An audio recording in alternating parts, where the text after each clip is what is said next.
à tous et bienvenue sur cette nouvelle vidéo d'un mec en basket, vidéo dans laquelle je vais vous présenter un nouveau petit programme plutôt sympa qui va vous permettre en fait de gérer des appels ou du moins des pointages de présence d'élèves ou dans ce cas de figure, vous voyez un peu le genre, grâce à un système de code barre et grâce à Excel. Alors ça peut paraître un petit peu chelou comme ça de dire on va reléguer la personne au rang de code barre, mais si je la propose cette appli, c'est parce qu'en fait il y a de la demande. Il y a de la demande là-dessus. Donc pour vous simplifier ça, chaque élève ou personne dont vous voulez pointer la présence va avoir une carte avec un code barre, et à chaque arrivée de la personne, il suffira de scanner le code barre pour visualiser qui est là, qui n'est pas là.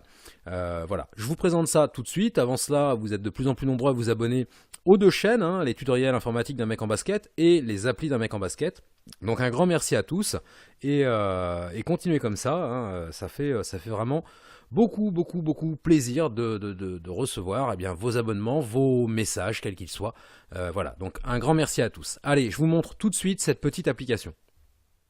Alors, voilà le dossier qui contient l'application. Donc, un petit fichier à lire avant utilisation, c'est les précaux, on va dire, pour l'utilisation de ce programme. Les références des étiquettes Avri qu'on peut retrouver donc en commande sur www.avri.fr. Modifiable sur simple demande, hein, le format d'étiquette est paramétré là-dessus, mais on peut les réadapter si besoin est. Pardon. Le fichier de la police d'écriture EAN13 qu'on utilise toujours encore, qui va vous permettre d'obtenir les codes barres dans le fichier Excel. Donc ce fichier est à installer avant toute utilisation, hein, un simple double-clic. Vous cliquez sur installer, je ne vais pas le faire parce que moi elle est déjà installée cette police d'écriture, mais ça va l'installer sur votre système. Les deux fichiers qui vont nous servir, ou du moins directement et indirectement, sont le fichier Excel et le fichier étiquette.doc. Le fichier étiquette.doc, dans l'absolu vous n'avez pas à l'utiliser, c'est le programme codebarre appel.xls qui va utiliser ce fichier. Il est donc impératif que les fichiers ne soient pas renommés ni déplacés, ou alors ça impliquera de modifier le code visuel basique que contiennent ces deux fichiers. Le fichier qu'on utilise généralement, c'est donc le fichier codebarre appel qui s'ouvre.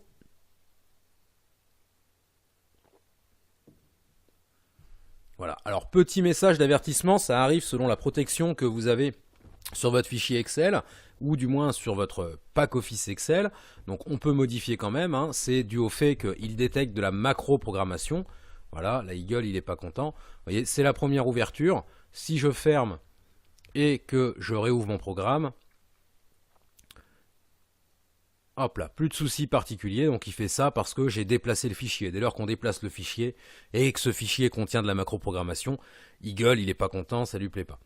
Alors ici, peu de choses à paramétrer, hormis le nom de l'établissement, donc collège ou lycée, allez on va revenir quelques années en arrière, lycée Jean Moulin, spécial dédicace à tous ceux qui sont passés par le lycée Jean Moulin de Montmorillon dans le 86, là où j'ai moi-même fait mes études, bref, enfin des brèves études en fait, ouais, bac option apéritif, c'est pas un gros diplôme, bref. Alors, ici, vous avez la possibilité aussi de paramétrer votre code barre. Vous pouvez, vu qu'il s'agit d'un usage purement interne, vous contenter de ces codes barres-là, ou du moins de ces valeurs numériques-là. Pour ceux qui connaissent les applis d'un mec en basket, effectivement, c'est une version nouvelle, finalement, et modifiée d'un programme qui s'appelle générateur de code barre et étiquette. Donc, c'est sur la même base, mais adapté, bien sûr, à un pointage. Alors, on peut consulter les élèves. Si vous avez déjà une base de données d'élèves et de classes, vous pouvez, sans aucun problème, par le simple fait d'un copier-coller, les intégrer dans les plages qui vont de A2 à B 9999. Il n'y a pas de souci. Une petite explication ici est proposée je vais y arriver, hop là, en commentaire, bien sûr. Et donc, écoutez, vous tapez ou vous collez vos élèves, Dupont Lucien, ça sent la jeunesse, 3e B, hop là, Durand Hervé, hop là, 4e C, on va taper dans la jeunesse un petit peu, hein, ouais, Foin Kevin, hop là, 5e D, etc., etc. Je ne vais pas en mettre 500. Donc, si vous copiez-collez votre liste d'élèves ici, vous pouvez cliquer sur « Générer des codes barres » ici même. Regardez, hop là, il vous génère automatiquement un code barre par élève. Vous pouvez bien sûr ajouter un nouvel élève via le bouton présent ici, en renseignant le nom, le prénom, la classe, générer un code barre, et puis l'ajouter par la suite. Par exemple, un peu de féminin, on va l'appeler Martin, Jessica, hop là, qui est elle en 6e F. Vous ajoutez, confirmez-vous la création, hop là, Jessica, elle vient se mettre à la suite, ici même.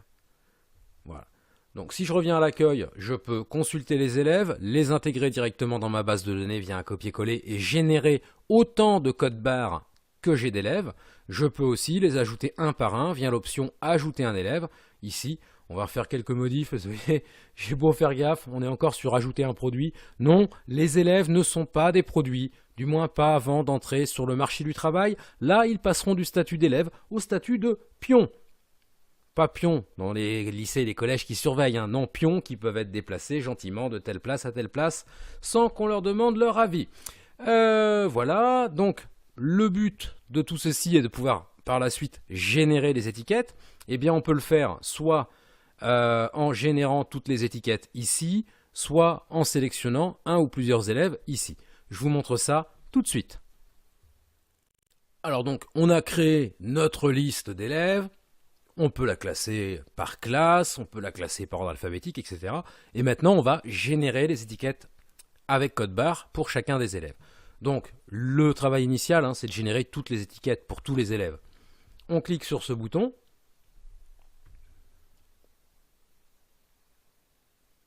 On le laisse mouliner gentiment. Hop là, il est revenu à l'accueil. Et oui, il m'a ouvert un fichier Word ici présent, dans lequel, eh bien, il m'a créé mes étiquettes avec code barre. Bon là, j'en ai que quelques-unes, pardon, donc avec le nom de l'établissement, le nom du client, le nom de l'élève, sa classe et son code barre. Si je veux, donc il reste à les imprimer, si je veux générer les étiquettes que pour tel ou tel élève, je peux venir ici, j'ajoute Dupont-Lucien, j'ajoute Martin-Jessica. Je peux mettre ici un nombre d'étiquettes entamées sur la première page sans aucun problème. Je clique sur générer. Encore une fois, on le laisse mouliner. Hop là, il m'a bien généré mes étiquettes que je peux imprimer et remettre. Donc le format d'étiquettes, ce sont des étiquettes autocollantes, format un petit peu carte de visite. On est parti sur un grand modèle. J'insiste là-dessus, c'est adaptable à souhait. On peut partir sur des étiquettes plus petites ou plus grandes selon les besoins. Mes étiquettes sont bien générées, je fais un retour à l'accueil. Voilà. Pour ce qui est du pointage ou de l'appel maintenant, je vais sur consulter les élèves. Et ici, j'ai un encart dans lequel je peux scanner mes codes barres. Je n'ai pas relié ma scanette parce que je suis un peu à court de port USB, mais le scan équivaut à la saisie du code barre. Vous voyez, hop là, alors j'ai dû faire une erreur. Hop, le 3, 5 x 9, bref, Dupont-Lucien 00014 est bien présent. Je scanne le code barre suivant. Excusez-moi, j'ai eu un code barre. Hop là. 1, 2, 3, 4, 5. 1, 2, 3. 3, 8. Paf. J'ai dû oublier quelque chose. Qu'est-ce que j'ai oublié? 1, 2, 3. J'ai oublié un 0. Paf. Présent, etc., etc.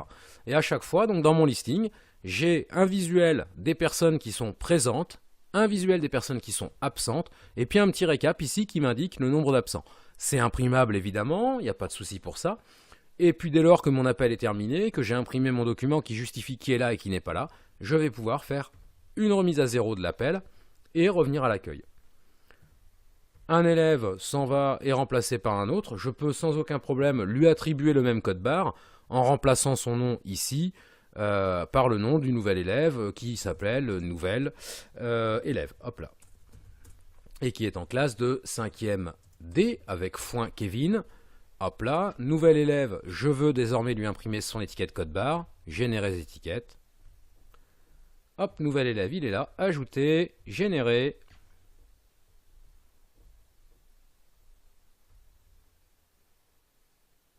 Hop là, et j'ai mon étiquette pour mon nouvel élève. Je l'imprime, je ferme, je retourne. et je peux quitter mon application. Voilà pour cette petite appli destinée aux appels de classe ou au contrôle de présence. Évidemment, cette appli est, comme toutes les autres, disponible sur www.unmecenbasket.fr, onglet téléchargement. Que dire de plus, hormis le fait que c'est une base de travail qui est modifiable évidemment sur demande. Donc n'hésitez pas à en faire la demande si besoin est. Et puis voilà, j'espère que cette petite appli vous intéresse, ou du moins peut vous intéresser.